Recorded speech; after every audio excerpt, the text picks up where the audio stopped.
mistake again, right? You might have made a small mistake that didn't deduct you a grade, but you might have gotten some feedback. Okay, so just make sure to check your feedback. So I want to do a lot of stuff today, and so we're just going to jump into it.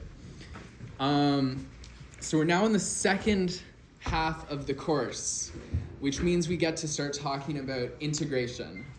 And this is really like the whole reason I wanted to TA this course. Complex integration brings an entirely new flavor to integration. And it has this very rich and beautiful theory, which we won't really get to see any of this week in tutorial, but probably next week we can start talking about what makes complex integration so different and so beautiful. But today we're just going to get used to the basic computations, and I want to get just a lot of computations done today so that we get used to how this stuff works. Okay, so the first thing I want to talk about today is integrating functions of a real variable. Okay, and so the example we're going to start with here is this integral right here. The integral from 1 to 2 of 1 divided by t minus I squared dt. Okay, so the output here, the integrand, is a complex function, but it's an integral of a real variable. The variable t is a real number between 1 and 2. Okay, so that's what I mean by integrating functions of a real variable, even though the output is complex. And so the moral here is that this basically works the same way you're used to integrating things. Okay, so this shouldn't be too hard to work out. So let's go ahead. How does squaring this work? We got 1 over t squared minus 2y divided by t minus 1 dt. Okay, let's go onto this board.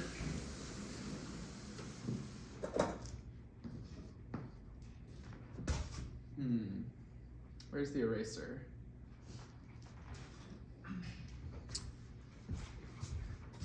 Has the eraser disappeared today?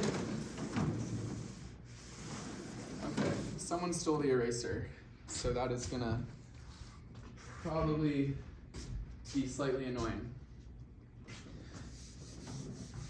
Okay, so let's do this. So we want to break this into the real and imaginary parts. So the integral from 1 to 2 of 1 over t squared minus 1 dt. And so that's the real part. And then here we have our imaginary part, 1 over t dt. Okay, and so now this is just two good old-fashioned real integrals, real variable, real output. So these we know how to deal with. Okay, so let's go ahead and anti-differentiate this thing. So 1 over t squared, that becomes minus 1 over t. Minus 1, that becomes minus t.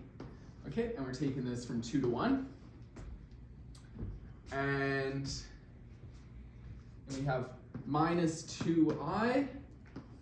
So the antiderivative of 1 over t is ln of absolute value of t, and from 2 to 1. Okay, so what does this work out to be? We get minus 1/2 minus 2. Okay, so that's the first piece, and then we're subtracting minus 1 over 1 minus 1. That's our first integral. Minus 2i outside of ln 2 minus ln 1. That's our second integral.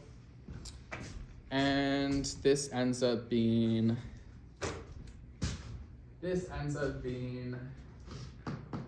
minus 1/2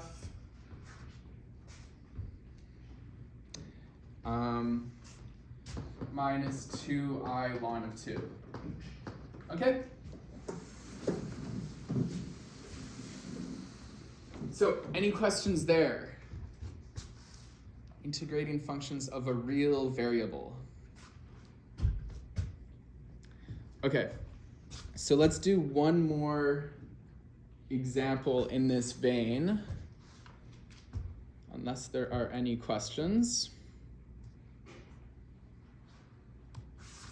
Okay, so this is the next one we're going to do. The integral from 0 to infinity of e to the minus zt dt. And here, z is a fixed complex number. Okay, so it's just a constant. Okay, again, the output is complex. The input t is a real number between 0 and infinity. And actually, one thing they specify, the real part of z is greater than 0. So just some constant complex number with positive real part. Okay, so the moral here of this integral, like I said, these integrals work very much the same way as real integrals work. The moral here is that we can use the fundamental theorem of calculus, okay? Just how you're used to using it in real situations. Okay, so what I mean by that, if you compute the derivative of minus 1 over z times e to the minus zt, okay, so minus 1 over z, that's just a constant, and the derivative of this guy, you use the chain rule, you end up getting minus z to the t.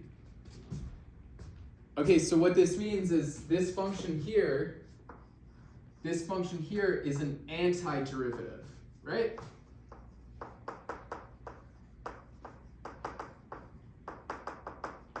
This function is our antiderivative. Okay, and so we can use the fundamental theorem of calculus the way we all know and love. Is there really no eraser? Like, does anyone see an eraser?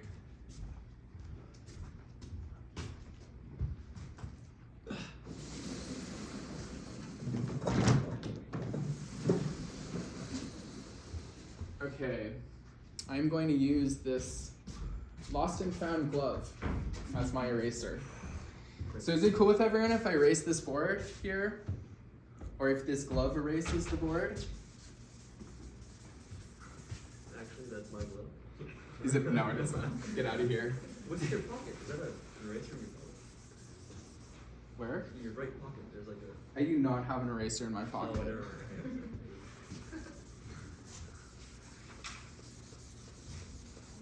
Okay. All right.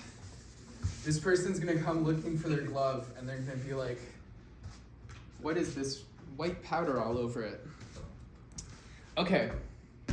So we're still working on this one here. This is the integral we're working on. So 0 to infinity, e to the minus zt dt. Okay, when you have an infinity, remember to turn this into a limit. So the limit as b goes to infinity of the integral from 0 to b of e to the minus zt dt. Okay, and like I said, the whole point of this exercise is that we can use the fundamental theorem of calculus.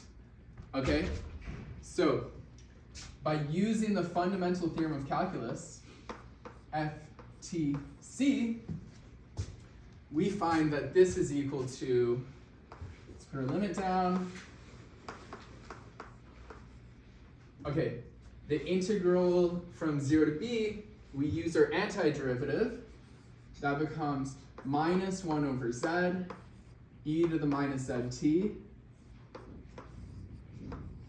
from 0 to b. Okay, so just using the antiderivative the way we're used to using it for real integrals. Okay, so carrying on, we have this limit. And so what does this become? This becomes minus 1 over z e to the minus zt, or e to the minus z b, and then subtract the value at 0. Minus 1 over z e to the minus z times 0. Okay. And let me just rearrange a little bit. So this is just moving the furniture around. This becomes 1 over z minus, right, so this part is just a constant. And of course this just equals 1. Okay. Minus 1 over z outside of the limit as b goes to infinity of e to the minus zb. Okay, and so let me skip some minor details here, although these details are included in my notes, which I will post today. Okay, so this limit here ends up equaling 0, and the reasoning is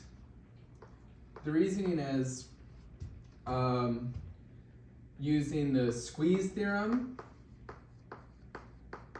The squeeze theorem, also known as the sandwich theorem. Sandwich. How do you spell sandwich? Is there an H here? Feels like W-I-C-H. W-I-C-H, okay. Yeah. So the squeeze theorem or the sandwich theorem, and you'll also have to use the fact that the real part of z is greater than 0. Okay, so I'm leaving out some details here, but this limit ends up equaling 0. You can see the details in my notes. And so we're just left with 1 over z. Okay, so the solution here is 1 over z. Okay, so I did skip over some details here, but I was just trying to get across the point that we can use the fundamental theorem of calculus for these integrals of a real variable. Keep in mind, I'm saying a real variable, not a real value, because the value is complex. Okay, so this is a nice little exercise, and let's go ahead and do the quiz on Avenue now.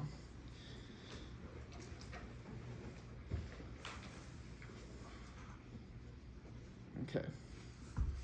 So I will give you guys until 2:48 to do this quiz.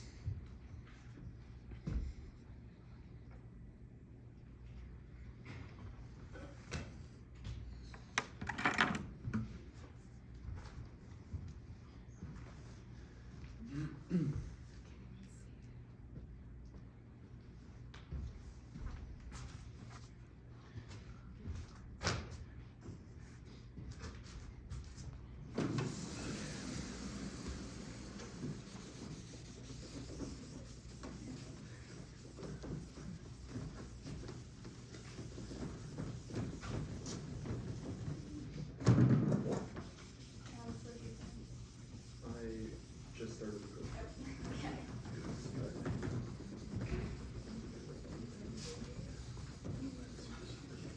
What is this? Just guess. Is it one plus?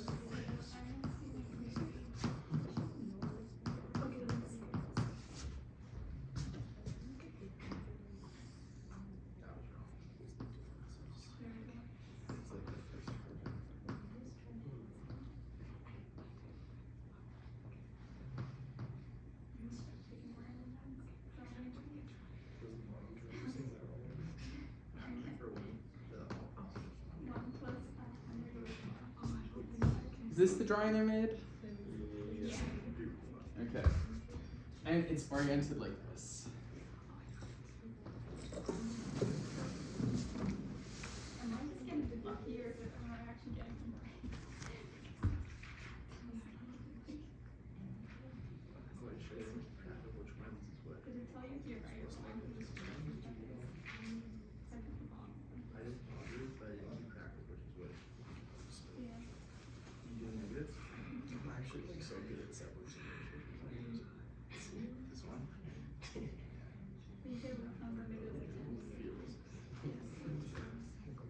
You guys, so keep in mind you have unlimited attempts and you're graded on your highest grade. So make sure to get the right answer. There's some higher than 50% chance. Too easy. Did you actually figure it out or did you know? Does anyone think they could have done this without the multiple choices? Yes, Yeah? of course. With ChatGPT on my side.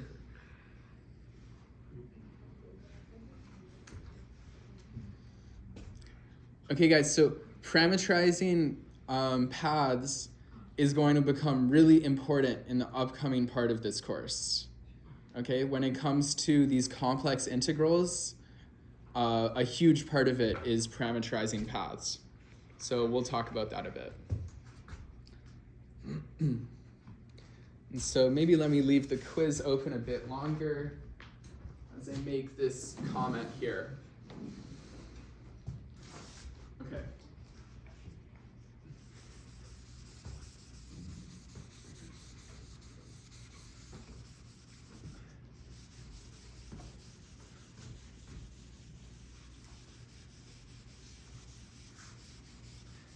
Okay. So if you want to parameterize a circle, okay, so say we're centered at some point W, a complex number W, and we have a radius R. Okay, the way you're going to parameterize this, I mean, there's a lot of ways you could parameterize it. The standard way to parameterize this, oriented counterclockwise,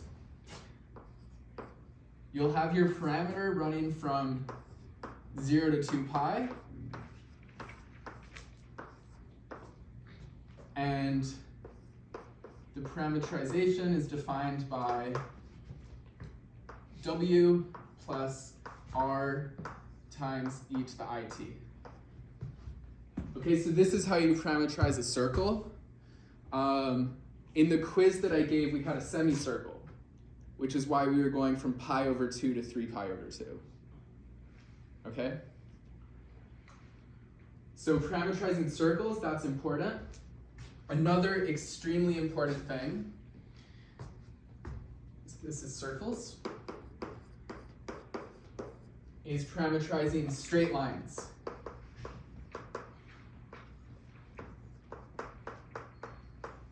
Maybe I should say straight line segments. Okay? So what I mean by that is you have 2 points, say W0 and W1, and we have the straight line going from W0 to W1. Orientation of the line matters. Okay, so that's why this arrow is here.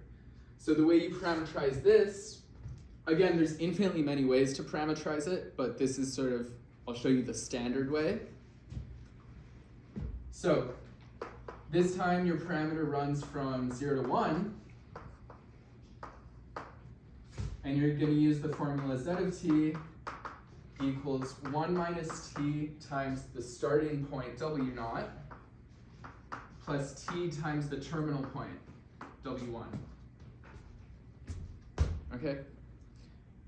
So maybe just a sanity check here. When you plug in 0, you're going to get W0, so you start here. When you plug in 1, you get W1, so you end here. Okay, so keep in mind, that's how you parameterize things, and I'm officially closing the quiz right now, unless anyone protests. Okay. Quiz closed. All right, so that's how you parameterize things. The quiz was maybe a combination of things and a few little nuances. So you don't need to be able to know how I parameterize something, you just need to be able to parameterize it yourself. So maybe in the void, you would have come up with a different parameterization than the one I gave in the quiz, but that's fine. Okay, so here's my plan. We have half an hour here. Now we're gonna talk about integrating functions of a complex variable And I want to do one warm-up example real quick, and then one grown-up example, which will probably take most of the time. Okay.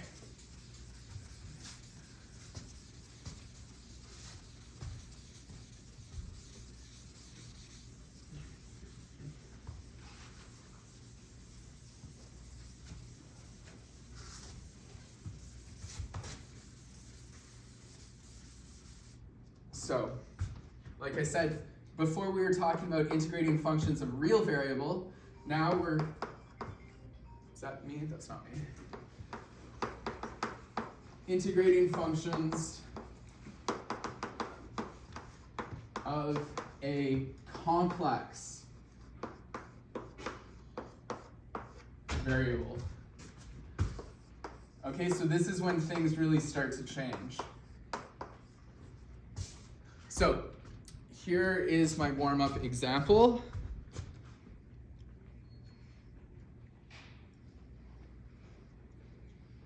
Okay, so we're going to integrate over c, so we'll talk about what this c is. Z plus 2 over z dz. Okay, so now not only is the value complex, but the variable itself is also complex. And this is going to be where C is the semicircle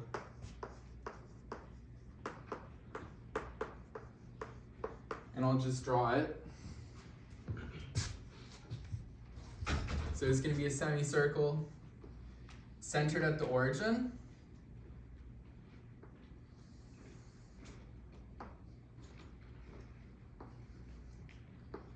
And it's going to have a radius of 2. Okay, so this is what we're going to integrate here.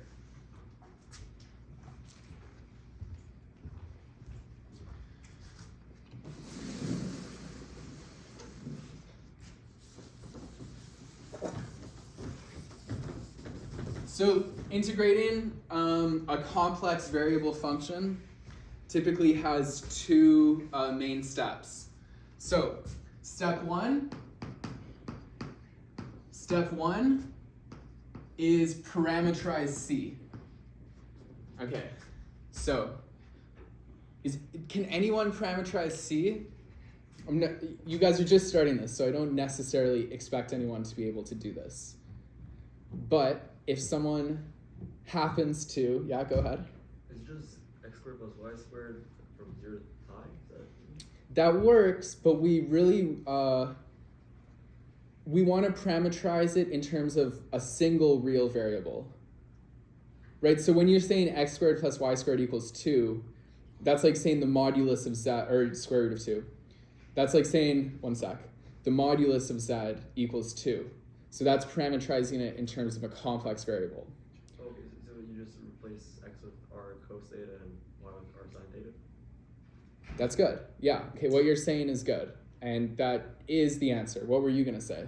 So I'll just say 2 times e to the it where t is from 0 to pi. Okay, good. So you guys actually have the same answer. So that's how you want to do it. So we want to parameterize C.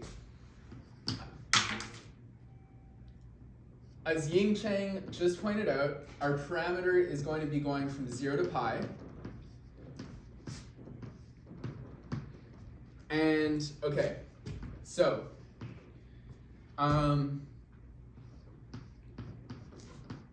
Ying Chen says we go with 2 times e to the it, and you say we go with 2 cosine t plus I plus 2I sine t. And if you know your Euler's formula, these are the same thing, right? Okay, so this is how we're going to parameterize it. Good. So that's step 1 taken care of. We have parameterized C, and we're happy. And so now we move to step 2.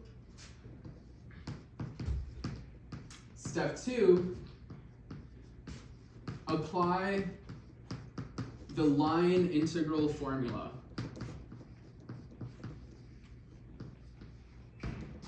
I don't know if this is what it's actually called, but the name of the formula is not important. The important part is the formula itself. Okay, so what this says is that if you have an integral of a complex function z over c, the formula turns it into an integral of a real variable. So whatever the bounds of your parameter are, f of z of t, z prime of t, dt. Okay, so this formula is just the definition of the integral. This isn't like a formula that you prove, it's the definition in and of itself. Okay, so let's see how this shapes out for the problem we are currently working on.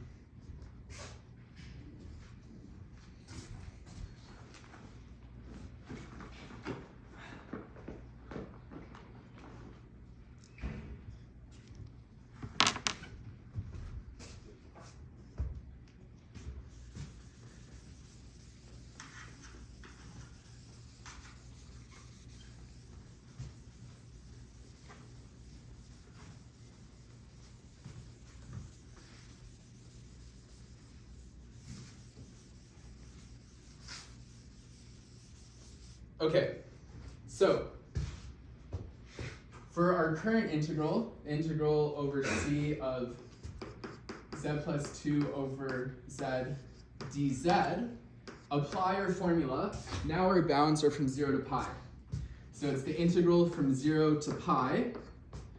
And every instance of z, we're going to replace with an instance of z of t. Okay, so this becomes 2e to the it plus 2 divided by 2e to the it.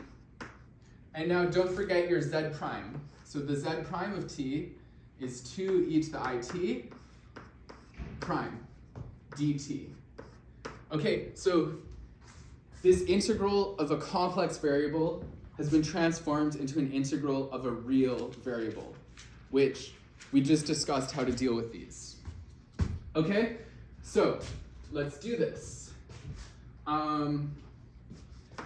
Integral from 0 to pi, 2e to the it plus 2 divided by 2e to the it. Okay, so take the derivative of this, and you just get 2i e to the it dt. Okay, so that's what we get when you take the derivative. And now this 2e to the it would really like to cancel with this 2e to the it. So let's go ahead, let's relieve those guys of their existence. And this becomes 0 to pi. So we observe a cancellation. And now we're just left with 2i e to the it dt. And now we can go ahead, anti-differentiate this, just how you would anti-differentiate any real function. And this becomes, so let's take this constant 2i out to the front. We get 1 over I times e to the it from 0 to pi. This is 2i outside of 1 over I times e to the I pi minus 1 over I times e to the I times 0. Okay, so 2i outside of 1 over I times, okay, e to the I pi. Yeah, oh, sorry, did I make a mistake? So inside the integral, so should that be 2e to the it plus 2 and then times the I? Not just the 2i? Yes, plus 2. Thank you so much. Thank you so much. So Okay, looks like I have to do a lot of fixing here. So let's have this I chilling out front. Yep. 2e to the it plus 2. Yep. Okay, my bad guys, but it was just a test, and the fact that you guys noticed that mistake proves that you're listening. Yes? It would be 2i as well, I believe. Yeah, I pulled this I out right here. Oh, okay. Yeah. So you guys passed the test for 1 imaginary bonus mark. Okay. So we have our plus, this becomes 2t from 0 to pi. And okay, this is kind of sketchy, but we're gonna have plus 1 over I times 2 pi, and then minus 2 times 0. And if I pulled that 2 out there, then it shouldn't be here. And it shouldn't be here or here. Okay. It's a lot harder to fix your work than to do it right the first time. But I think I did everything correctly here. Right? Someone can correct me if there's still any mistakes on the board. But I think you guys get the idea. Ying Chen, double check for me. There's no 1 over I in front of I. This 1 over I here comes from this guy. This 1 over I here. Then there's no 1 over I here. Now we're good? Okay. So 2 imaginary bonus marks, but I squared equals -1, so actually your grade went down. Okay, and so this works out to be -4 plus 2 pi I. All right. Okay, so a couple little hiccups there, all on purpose, of course, just to test you guys. And let's go ahead and move on. Are there any questions on this example? Okay, so keep in mind when you're going to solve an integral of a complex variable, first you parameterize the curve, and then second, you use the formula to turn it into an integral of a real variable. And then you just use basic calculus to solve. Although, as you guys will soon see, a lot of times you can completely avoid any real computations because there's some very, very beautiful formulas in complex analysis which help with these types of things. But we're not talking about that this week. Okay, so now the grown-up integral. This one's going to be substantially more involved. And let's try to run through this.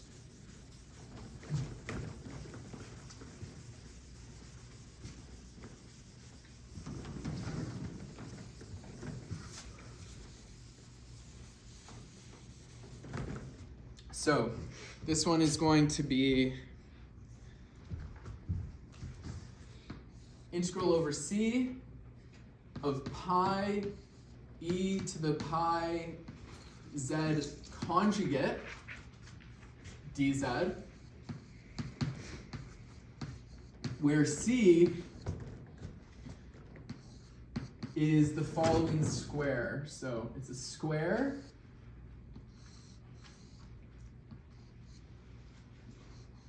it's oriented counterclockwise, and it has corners 0, 1, 1 plus I, and I.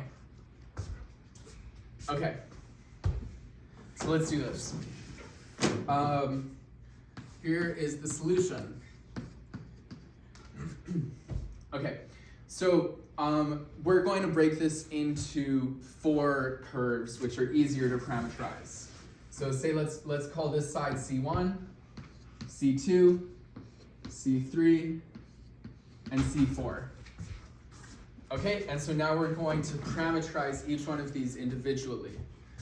Now these are all straight line segments, so you can use the formula I mentioned earlier about parametrizing straight line segments. Okay, so for C1, we're going to use the parameter, so for a straight line segment, it's going from 0 to 1.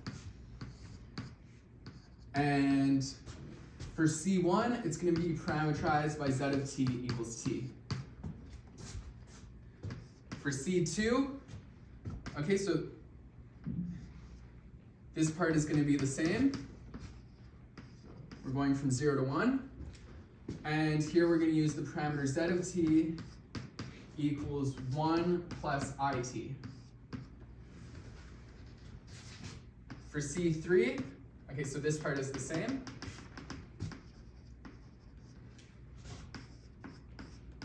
And we're parameterizing it via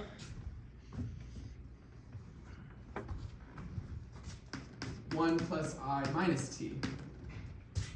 And then for C4, again, this part is the same.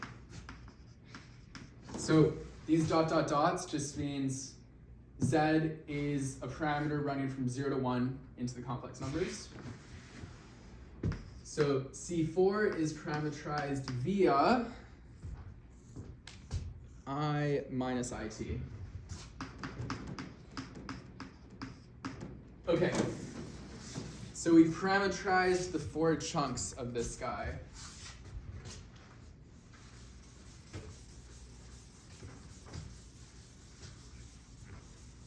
So that was step 1. Step 1 is to parameterize. Now step 2 is to apply the formula. Okay, so as a reminder, the integral of c of f of z dz is equal to the integral from a to b of f of z of t, z prime of t, dt. Okay, so I guess maybe an intermediary step here, before we get to that. We have this c. We can break this integral up into 4 integrals corresponding to the 4 sides of the square. So this is the integral over c1 of f of z dz plus the integral over c2 of f of z dz plus the integral over c3 of f of z dz plus the integral over c4 of f of z dz. Okay, so break it up into the 4 pieces, and now we're going to apply this formula. Okay, so this becomes equal to, our parameter runs from 0 to 1. F of z is pi e to the pi z conjugate, so pi e to the pi. So for z, we're replacing it with z of t, which for C1 is just equal to t. So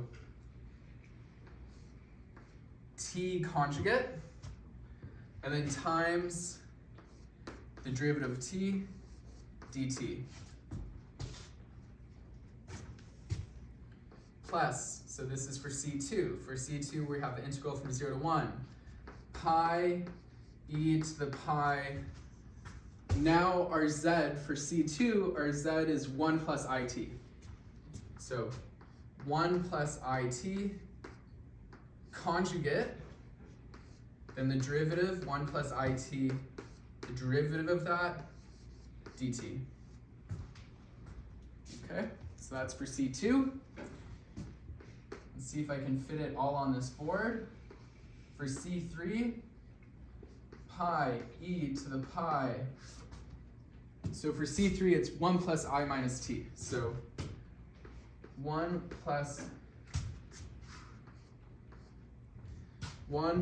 I minus t conjugate times the derivative of 1 plus I minus t dt.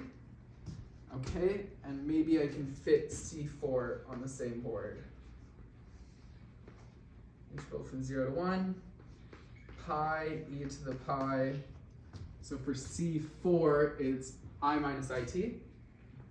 I minus it conjugate times the derivative of I minus IT dt. Okay, all right.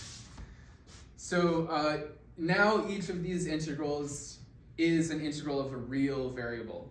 Okay, so these are more manageable.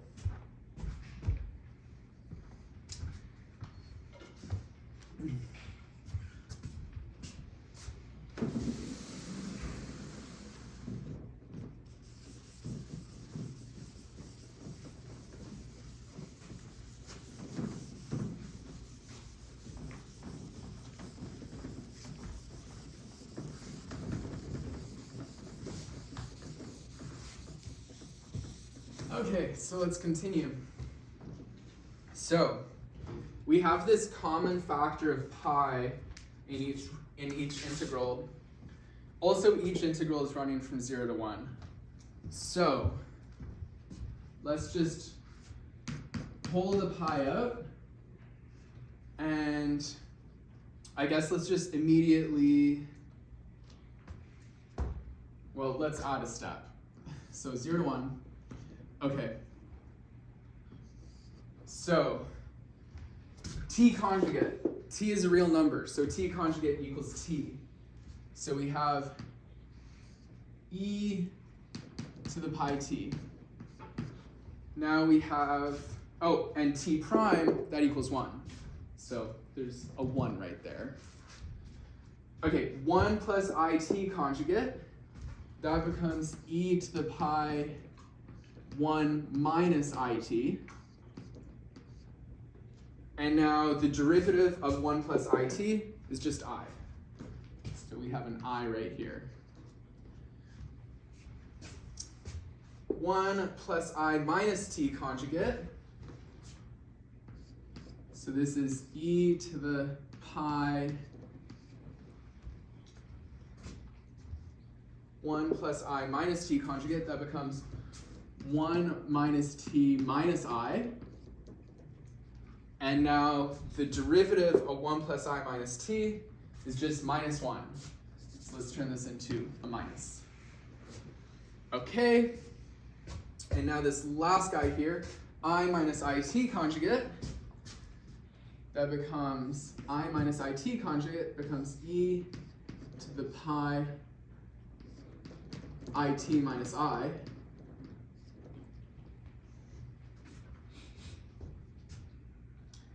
And now I minus it, the derivative of that is just minus I. So let's put a minus I right here. Okay? And dt. All right. Any questions so far, guys? Okay. So let's just finish this off and anti-differentiate each term. Okay, so for the first term, we get e to the pi t divided by pi.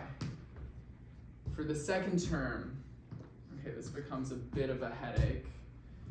But we have the constant factor of e to the pi, and we have an I here.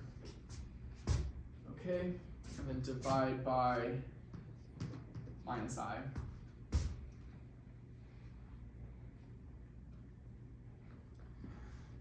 Okay, for the next term, we have minus e to the pi times, minus I pi. Yeah. Okay, times 1 minus I, and divide by minus pi. Okay, so just anti-differentiating term by term. Oh, I'm totally forgetting some stuff. Sorry, guys. Don't anti-differentiate in public. It risks backfiring. Okay. E to the minus pi I t. Okay. Now, minus e to the pi outside of 1 minus I. Okay. Divided by minus pi, and then times e to the minus pi t. All right, almost there, last term. So minus I times e to the minus I pi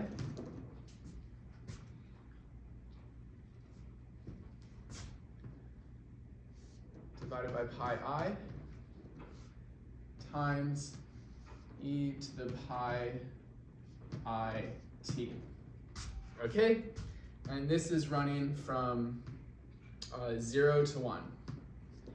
All right, so this is really hairy, but let me just give you guys the answer, right? So at this point, you guys know, just plug in 1 for everything, plug in 0 for everything, use Euler's formula,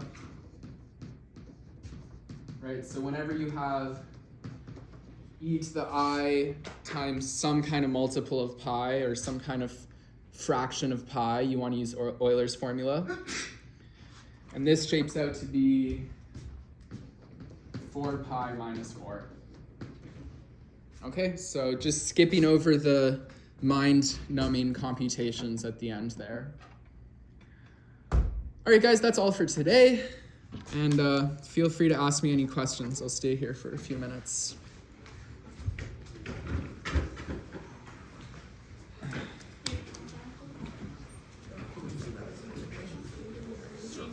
And if you guys are looking for any more details, you can find more details in my notes.